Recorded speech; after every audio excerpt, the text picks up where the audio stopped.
ఓం మహద్భ్యో గురుభ్యః నమః. భర్తృహరి సుభాషితాన్ని గురించి చెప్పుకుంటున్నాం. మరి నీతి శతకంలో ఇప్పుడు మనకు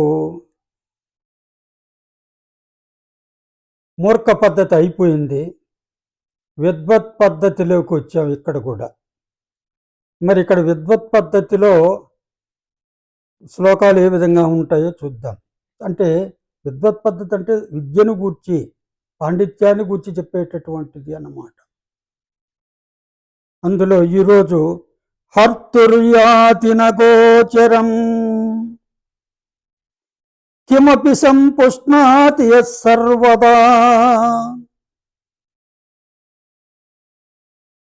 అర్తిభ్య ప్రతిపాద్యమానమనిశం ప్రాప్నోతి వృద్ధిం పరాం కల్పాంతేష్వపి న ప్రయాతి నిధనం విద్యాఖ్యమంతర్ధనం యేషాం తాన్ ప్రతి మానముజ్యత నృపాః కస్తైః సహ స్పర్ధతే. ఏమంటున్నా అంటే హర్తుర్యాతి నగోచరం అంటే హర్తు అంటే మన దగ్గర ఇవన్నీ ధనాలే. తపస్సు ఒక ధనం, విద్య అనేది ఒక ధనం, దాని తర్వాత మామూలుగా ధనం. మామూలు ధనాన్ని అయితే ఎవరైనా వచ్చి దొంగలు అపహరించుకొని పోతారు. మరి రాజులు కూడా అపహరిస్తారు. ఎందుకని? అయ్యా నువ్వు పన్ను కట్టాలా అని చెప్పేసి ఆ ప్రజల దగ్గర ఉన్నటువంటి డబ్బును దోచుకునేటటువంటి వ్యవస్థ కూడా ప్రభుత్వందే, రాజులదే. మరి ఆ విధంగా హర్తు గోచరం నయాతి అంటున్నాడు. ఈ విద్య అనేది హర్తు అపహరించేటటువంటి వ్యక్తికి గోచరం నయాతి అంటే గోచరం అంటే వశము కాదు అనమాట. మామూలుగా గోచరం అంటే కనిపించదు అని. ఇక్కడ మన ఇంటికి వస్తే దొంగలు దోచుకోవడానికి వస్తువులు కనపడతాయి, కానీ ఈ విద్య దోచుకోవడానికి వచ్చినటువంటి వాళ్లకు ఏమాత్రం కనిపించదు అంటున్నాడు. హర్తుర్యాతి నగోచరం కిమపి సం పుష్ణాతి యత్సర్వదా. మరి కిమపి సం సర్వదా యత్ పుష్ణాతి అంటున్నాడు. కిమపి సం అంటే ఏంటి? సం అంటే సుఖం. కిమపి సం అంటే ఏంటంటే చెప్పడానికి అలవి కానటువంటి సుఖాన్ని సర్వదా పుష్ణాతి మరి వృద్ధి నందింపజేస్తూ ఉంటుంది. ఈ సుఖం అనేది చదువు చెప్తూ ఉంటే ఆ చదువు చెప్పడంలో లీనమైనటువంటి వ్యక్తి అతడు పొందేటటువంటి సుఖం అంతా ఇంత కాదన్నమాట. అతనికి ఆ పిల్లలకు చక్కగా, ఎదుటి వ్యక్తికి, విద్యార్థులకు చక్కగా బోధించేటప్పుడు తనకు ఆకలయిందా, దప్పికయిందా అనేది కూడా అతడు గమనించడు. అంటే అందులో లీనమైపోతాడన్నమాట. అదే చెప్తున్నాడు ఇక్కడ. కిమపి సంపుష్ణాతి యత్ సర్వదా, సర్వదా ఎల్లవేళలా. కిమపి సం ఏదో చెప్పడానికి వీలు కానటువంటి, సం అంటే సుఖాన్ని, పుష్ణాతి పెంచుతూ ఉంటుందట. అర్తిభ్య ప్రతిపాద్యమానమనిశం, అర్తిభ్య ప్రతిపాద్యమనిశం ప్రాప్నోతి వృద్ధిం పరాం. అర్తిభ్య అడగడానికి వచ్చినటువంటి వాళ్ళు ఎవరు? విద్యార్థులే. విద్యను అడగడానికి వచ్చిన వాళ్ళు విద్యార్థులు అన్నమాట.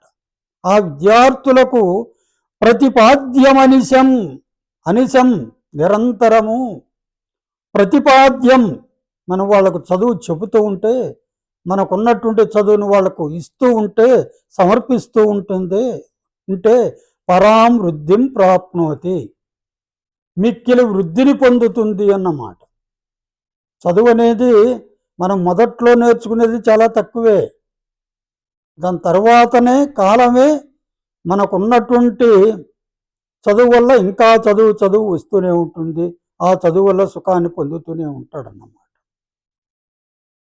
ప్రతిపాద్యమనిశం అంటూ, ప్రతిపాద్యం అంటే ఏంటంటే ఇవ్వడం, సమర్పించడం అన్నమాట చదువును.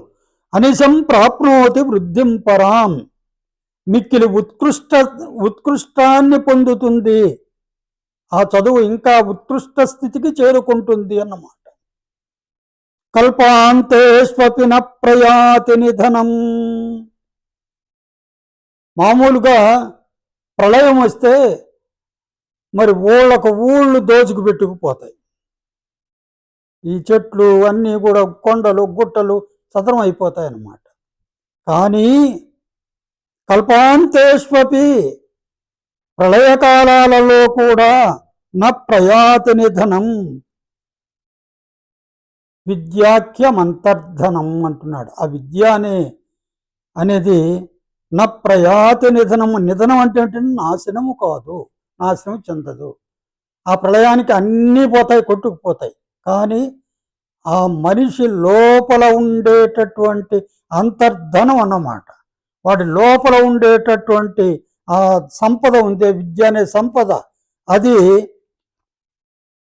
నిధనం నయాతి అంటున్నాడు, నాశనము కాదు అంటున్నాడు. ఏషాం తాన్ ప్రతిమానముజ్యత నృపాః కస్తై సహ స్పర్ధతే. ఏషాం తాన్ ప్రతిమానం, మానం అంటే గర్వం. వాడు ఆఫ్టర్ పండితుడు, నేను డబ్బులు ఇస్తే నా ఆస్థానంలో ఉంటే తింటూ ఉంటున్నాడు అని అతన్ని తిరస్కరిస్తూ, వాళ్ళకంటే మేము చాలా గొప్పవాళ్ళమని ఏ రాజులైతే ఉంటున్నారో వాళ్ళ యొక్క గర్వాన్ని వాళ్ళు తాన్ ప్రతి మానం ఉజ్జత అంటున్నాడు. ఆ పండితుల విషయంలో మీ యొక్క మతాన్ని వదిలిపెట్టండి అని అంటున్నాడు భర్తృహరి. ఇంకా ఏమంటున్నాడు, కస్తై సహ స్పర్ధతే. మరి వాళ్ళతో ఏ రాజు అంటే రాజు వాళ్ళతో స్పర్ధతో ఉంటాడో ఆ రాజు తన యొక్క ఆ గర్వాన్ని వదిలిపెట్టాలి అంటున్నాడు అన్నమాట. హర్తుర్యాతి నగోచరం కిమపిశం పుష్ణాతి యత్సర్వదా, అర్తివ్య ప్రతిపాద్యమానమనిశం ప్రాప్నోతి వృద్ధిం పరాం. కల్పాంతేష్వపి న ప్రయాతి నిధనం విద్యాఖ్యమంతర్ధనం. ఏషాం తాన్ ప్రతిమానముజ్యత నృపాః కస్తై సహ స్పర్ధతే.